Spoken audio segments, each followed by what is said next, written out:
கர்த்தருடைய பரிசுநாமத்துக்கு சோத்திரமும் மகிமையும் உண்டாவதாக. கர்த்தர் தந்த இந்த புதிய நாளுக்காக கூட அவருக்கு சோத்திரமும் மகிமையும் செலுத்த கடமைப்பட்டுள்ளோம். இன்றைய நாள் வரைக்கும் கூட நம்ம நேற்றைய தினம் வரைக்கும் நம்ம வேதாகமத்தில் உள்ள பழைய ஏற்பாட்டில் உள்ள முக்கியமான தெரிந்து கொள்ளப்பட்ட நபர்களை குறித்து நம்ம பார்த்தோம், அவர்களை தியானித்தோம். அது ஒரு லாங் டேஸ், நிறைய பேரை குறித்து நம்ம தியானிக்கும்படியாய் கடவுள் கிருபை பாராட்டினார். ஆதாம் முதல் நேற்றைய தினம் நெகேமியா வரைக்கும் தேவன் நம்மளை தியானிக்கும்படியாய் தந்தரில் கிருபைக்காக அவருக்கு நன்றி செலுத்துவோம். ஸோ நேற்றைய தினத்தோடு முக்கியமான நபர்களையோ இல்லை மிகவும் தெரிந்து கொள்ளப்பட்ட நபர்களை குறித்து நம்ம தியானித்து முடித்தோம். இன்றைய நாளில் கூட நான் அடுத்த புதிய ஏற்பாட்டில் உள்ள ஆட்களை குறித்து தியானிக்கலாம் என்று நினைத்த பொழுது கடவுள் எனக்கு உணர்த்தின காரியம் இந்த பழைய ஏற்பாட்டிலையும் நிறைய இன்விசிபிள் கேரக்டர்ஸ், அதாவது இன்விசிபிள்னா அவங்க வாழ்க்கையிலும் நிறைய நன்மைகள் நடந்திருக்கும், அவங்க மூலமா நம்ம கற்றுக்க வேண்டியதும் நிறைய இருக்கும். ஆனால் அவங்களை குறித்து ஒரு சில இடத்துல மட்டும்தான் மென்ஷன் ஆகிருக்கும். ஒரு அதிகாரத்துலேயோ இல்லை 2-3 வசனங்கள்லையோ ஒரே ஒரு சீனில் தான் அவங்கள பற்றி குறிப்பிடப்பட்டு இருப்பாங்க. அதுதான் இந்த இன்விசிபிள் கேரக்டர்ஸ். ஆனால் அவங்க வாழ்க்கையில் நம்ம கற்றுக்கொள்ள முடியாது, தேவன் நிறைய நம்மளுக்கு காண்பிப்பார். அப்படிப்பட்ட ஆட்களை குறித்து கடவுள் தியானிக்கும்படியாக உணர்த்தினார். ஸோ அடுத்து நம்ம புதிய ஏற்பாட்டில் உள்ள ஆட்களை குறித்து தியானிப்பதற்கு முன்பாக இந்த பழைய ஏற்பாட்டில் பழைய ஏற்பாடு புதிய ஏற்பாடு ரெண்டுமே மிக்ஸ் ஆகி அதிகம் பேசப்படாத நபர்களை குறித்து நம்ம தியானிக்கப்படியாய் கடவுள் நம்மளுக்கு கடவுள் உணர்த்தினார். ஸோ நான் அடுத்த புதிய ஏற்பாட்டுக்கு போகணும், இந்த அதிகமாய் பேசப்படாத நபர்களை குறித்து தியானிக்கும்படியாய் கடந்து செல்லும். ஸோ அதில் முதலாவதாக யாபேஸ் என்பவர். இந்த யாபேஸை குறித்து நம்ம கொஞ்சம் அப்பப்போ கேள்விப்பட்டிருப்போம் பிரசங்கத்தின் வழியாக. ஆனால் இவர் யாபேஸை வாழ்க்கை மற்றும் ஜெபத்தை பற்றிய தகவல் தான் நம்ம பார்க்க போகிறோம். இந்த யாபேஸ் யாருன்னா, இவர் வேதாகமத்தில் 4ஆம் அதிகாரம்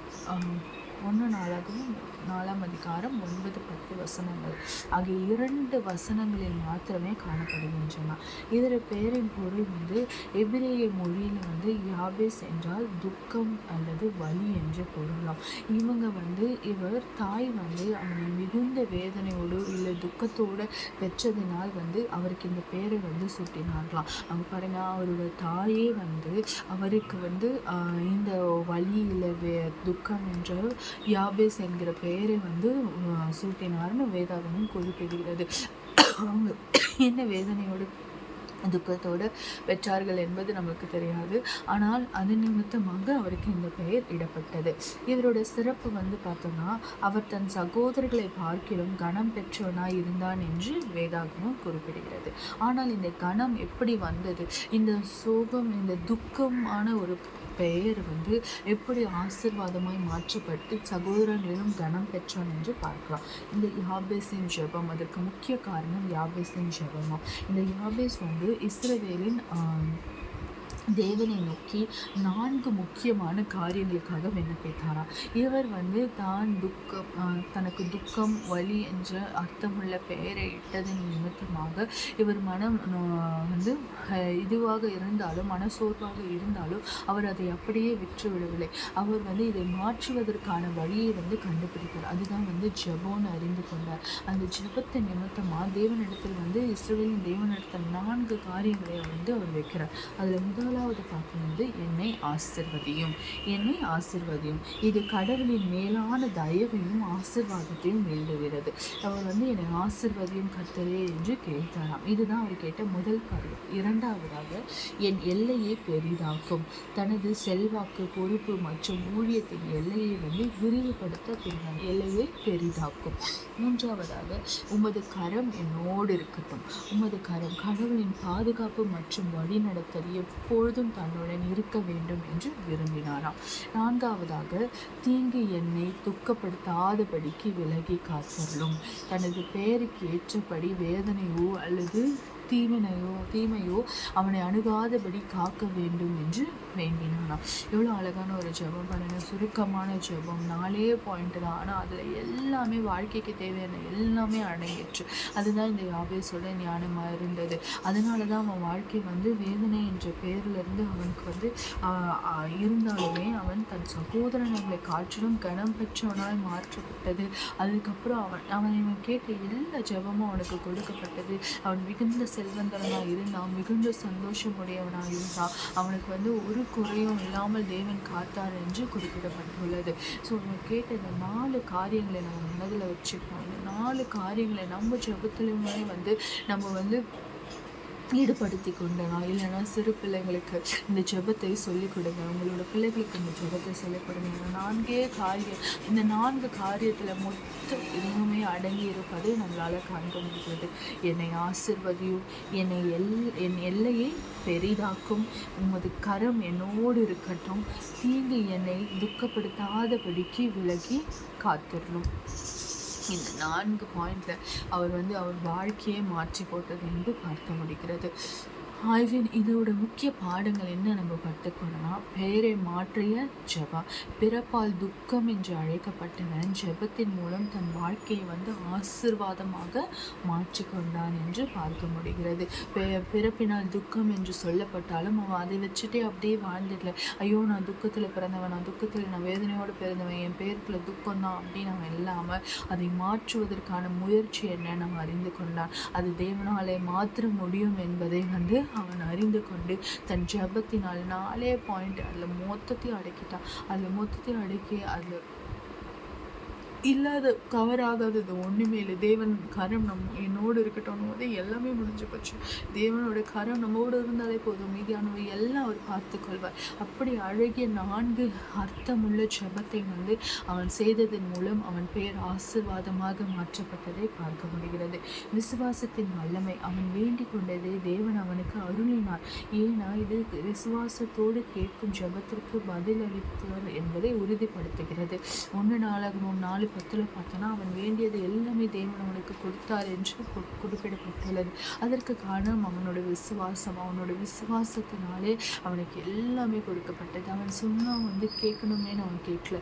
அவன் இந்த 4 காரியத்தையுமே முழு விசுவாசத்தோடு தேவன் தருவார் என்ற முழு விசுவாசத்தோடு அவன் கேட்டான். அந்த கேட்டதன் பிரகாரம் தான் அவன் பெற்று கொண்டான்.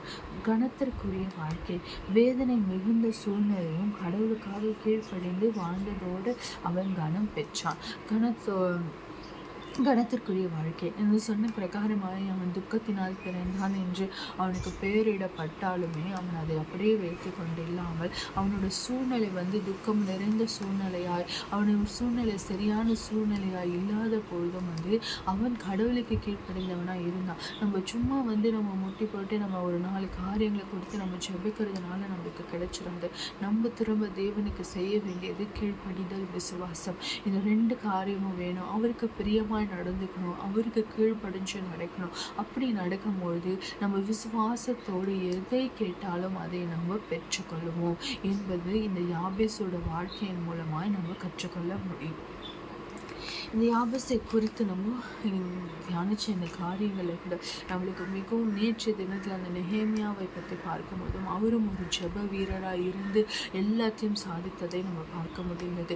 இந்த யாபேஸோட வாழ்க்கையிலையும் வந்து இஸ் வந்து வெரி பவர்ஃபுல் ப்ரேயர்னு வந்து குறிப்பிடப்பட்டுள்ளது. அவரோட ப்ரேயர் வந்து இந்த 4 பாயிண்ட்டுமே அவ்வளோ ஒரு பவர்ஃபுல்லான ப்ரேயர். அதன் மூலம் அவங்க வாழ்க்கையே ஆசீர்வாதமாய் மாற்றப்பட்டதை இங்கே நம்ம பார்க்க முடிகிறது. ஸோ நாம் கூட தேவனிடத்தில் கேட்போம், ஜெபிப்போம். இந்த காரியங்களை நாம் முன்வைத்து ஜெபிக்கும்படியாய் தேவனிடத்தில் வந்து நம்ம தயவு பெற்றுக்கொள்வோம். அவருக்கு கீழ்ப்படிஞ்சு அவரை விசுவாசத்தோடு நம்ம எதை கேட்டாலும் இதை பெற்றுக்கொள்வோம் என்று நம்ம வந்து விசுவாசிக்கலாம். நம்மளோட ப்ரேயர் பாயிண்ட்ஸ், நம்மளை ஜெபிக்கிற ஜெபங்கள் எவ்வளவா இருக்கலாம். ஆனால் வந்து அதற்கூட இந்த 4 பாயிண்ட்டையும் நம்ம சேர்த்துக்கலாம். இன்றைய நாள்லேருந்து இந்த 4 பாயிண்ட்டை நம்ம கேட்க ஆரம்பிக்கலாம். நம்ம பிள்ளைகளுக்கு சொல்லிக் கொடுக்க ஆரம்பிக்கும் போது தேவன் நிச்சயமாய் யாபேஸுக்கு தந்த ஆசீர்வாதமான வாழ்க்கையை நமக்கும் தருவார் என்று விசுவாசிப்போம்.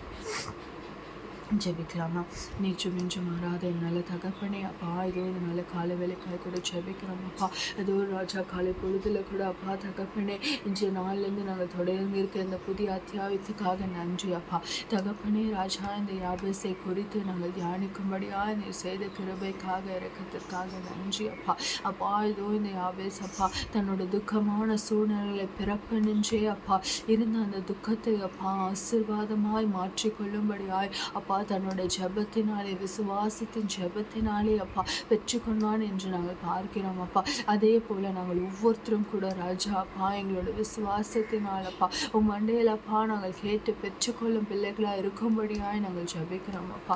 அப்பா, இதோ அவன் கேட்ட அந்த ஜெபங்கள் அப்பா எங்களை ஆசீர்வதிங்க தகப்பனே. எங்களோட எல்லைகளை பெரிதாக்கும் அப்பா. அப்பா, உமது கரம் எங்களோடு இருக்கட்டும் அப்பா.